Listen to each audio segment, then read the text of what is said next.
Good day, officers. Your papers. Now, state your business. I am going to the market, sir. The bicycle looked ordinary enough. Rusty handlebars, squeaky brakes, a wicker basket up front. But hidden beneath its innocent frame was something that would send dozens of Nazi officers to their graves. And the rider? Just a blonde-haired girl who looked like she should be worried about schoolwork, not warfare. The Nazis never suspected her. That was their fatal mistake. Her name was Freddie Oversteegen, and by the time she turned 15, she had more blood on her hands than most soldiers twice her age. It was 1940, and the Netherlands had fallen. German jackboots marched through Amsterdam's cobblestone streets. Swastika flags hung from buildings where Dutch families had lived for generations. The occupation was brutal, methodical, and seemingly unstoppable. Most people kept their heads down, trying to survive. But not everyone chose silence. Freddie lived with her mother and older sister Truus in Haarlem, a city just west of Amsterdam. Their mother was a communist and an anti-fascist who had raised her daughters to stand up against injustice. When Jewish neighbors started disappearing in the middle of the night, when resistance fighters began getting rounded up and executed, their mother didn't look away. And neither did her daughters. One day in 1941, a man knocked on their door. His name was Frans van der Wiel, a commander in the Dutch resistance. He wasn't there for their mother. He was there for the girls. "I have a question for you," he said, looking at 14-year-old Freddie and her 16-year-old sister Truus. "Would you be willing to join the resistance?" Most recruiters would have laughed at the idea of teenage girls fighting Nazis. But Franz understood something crucial. The Germans would never suspect them. Young, innocent-looking girls could move through checkpoints, carry messages, transport weapons, all without raising an eyebrow. They were invisible. Freddie and Truus didn't hesitate.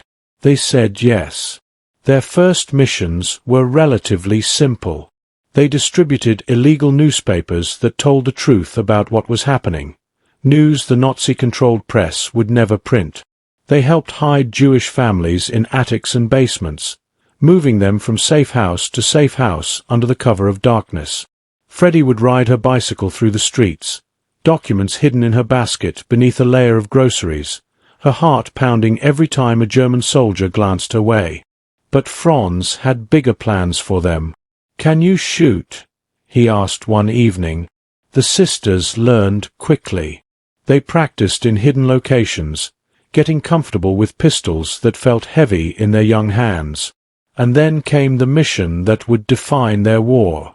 The resistance needed to eliminate Nazi officers and Dutch collaborators, traitors who were helping the Germans hunt down Jews and resistance fighters. These weren't distant targets on a battlefield. These were men who walked the streets of their city, eating in restaurants, drinking in bars, feeling untouchable. Franz explained the strategy. It was elegant in its simplicity, horrifying in its necessity. Freddie would dress nicely, fix her blonde hair just so, and approach a Nazi officer in a bar or cafe. She'd flirt, smile, act impressed by his uniform. "Would you like to take a walk in the woods?" she'd ask, batting her eyes. "It's such a beautiful evening." What soldier would suspect a pretty teenage girl of anything sinister? They never did. She'd lead them into the forest, chatting pleasantly, laughing at their jokes. And waiting in the trees would be Truus or another resistance fighter. A single gunshot. The officer would fall, and Freddie would disappear into the night on her bicycle, just another girl heading home. The first time was the hardest. Freddie was barely 15 years old, leading a grown man to his death. But she had seen what the Nazis were doing. She had helped families flee as the Gestapo closed in.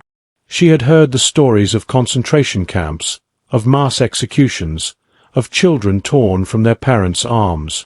"We did it because it was necessary," she would say decades later, her voice steady and unapologetic.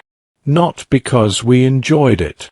The missions continued throughout the war. Sometimes Freddie was the decoy. Sometimes she pulled the trigger herself. The Nazis never caught on. How could they? She was just a girl on a bicycle. But the sisters did more than assassinations. They became experts at sabotage and rescue operations. When Jewish children needed to be smuggled out of Amsterdam, Freddie would ride her bicycle to the city, collect the terrified kids, and pedal back with them hidden beneath blankets or disguised in her basket. She'd sing songs to keep them calm, her voice light and cheerful even as German patrols passed mere feet away. She helped blow up railway lines and bridges. She stole identification papers and ration cards. She carried weapons and explosives hidden in places the Germans would never think to search a teenage girl. There was one mission she never forgot.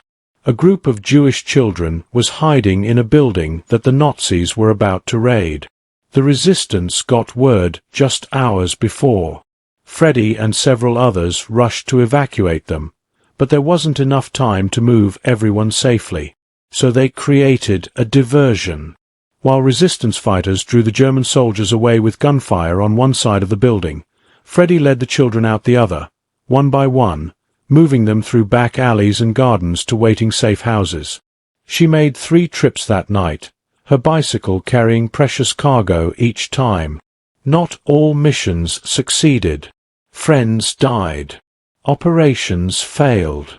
There were close calls that still made her hands shake when she thought about them decades later. Once, she was stopped at a checkpoint while carrying a pistol hidden in her coat. The German soldier looked her up and down, suspicious. Her heart hammered so hard she was sure he could hear it. "What's in your basket?" he demanded. "Just groceries for my mother," she said, her voice sweet and innocent. "Would you like to see?" He waved her through. If he had searched her coat instead, the war would have ended very differently for Freddie Oversteegen.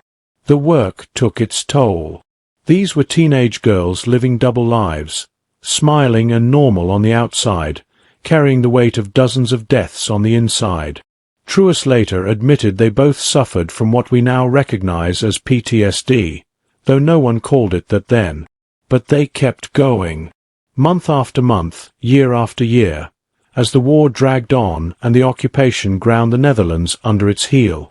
They kept riding their bicycles, kept smiling at soldiers, kept pulling triggers when necessary. By the time the Allies liberated the Netherlands in May 1945, Freddie and Truus Oversteegen had become 2 of the most effective resistance fighters in the country. Exact numbers are impossible to confirm. The resistance didn't keep detailed records for obvious reasons, but estimates suggest they were involved in the deaths of dozens of Nazi officers and Dutch collaborators. After the war, they went home. Just like that. No parades, no medals, no recognition. The Dutch government was complicated about resistance fighters, especially women who had killed. There were questions about legality, about whether what they'd done was murder or warfare. For decades, Freddie rarely spoke about what she'd done. She married, had children, lived a quiet life. When people asked what she did during the war, she'd give vague answers. The memories were too heavy, too complicated. It wasn't until the 2010s, when she was in her 80s, that the Netherlands finally acknowledged what she and Truus had done. In 2014, both sisters received the Mobilicity Oorlogskruis, a military honor for their service. By then, Truus had already passed away. When reporters asked Freddie if she had regrets, if the killing haunted her, she thought carefully before answering.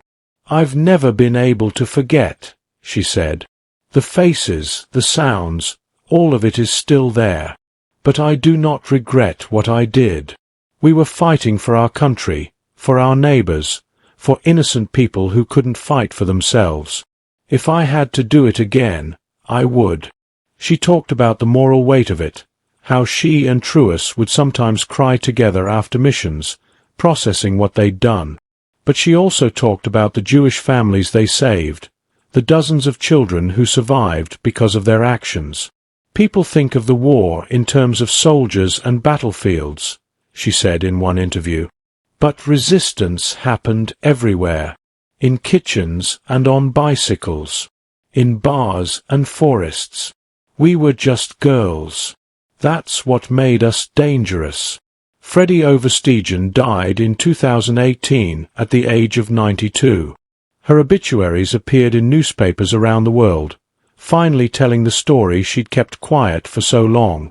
The girl on the bicycle. The teenager who fought Nazis. The ordinary-looking young woman who was anything but ordinary. Her story forces us to confront uncomfortable questions about resistance, about violence, about what we're willing to do when evil takes over. She was 14 when she started killing Nazi officers. 14. An age when American teenagers are starting high school, worried about tests and proms and what their friends think. But Freddie didn't have that luxury. The Nazis had invaded her country, were murdering her neighbors, destroying everything she loved. So she picked up a gun, climbed on her bicycle, and went to war. There were others like her. Young women in the Dutch resistance whose stories are only now being told. Hannie Schaft, the girl with the red hair, who became one of the most wanted resistance fighters in the country. Sophie Scholl in Germany, distributing anti-Nazi leaflets until she was caught and executed. Countless unnamed girls and women who hid Jews, sabotaged railways, carried messages, and yes, sometimes killed. They remind us that courage doesn't have an age limit. That resistance takes many forms. That sometimes the most dangerous weapon against tyranny is someone the tyrants never see coming. Freddie's bicycle is gone now, lost to history like so much from that terrible time. But her story remains, a testament to the power of ordinary people to do extraordinary things when the moment demands it. She was just a girl on a bicycle. Until she wasn't. Until she became exactly what her country needed her to be.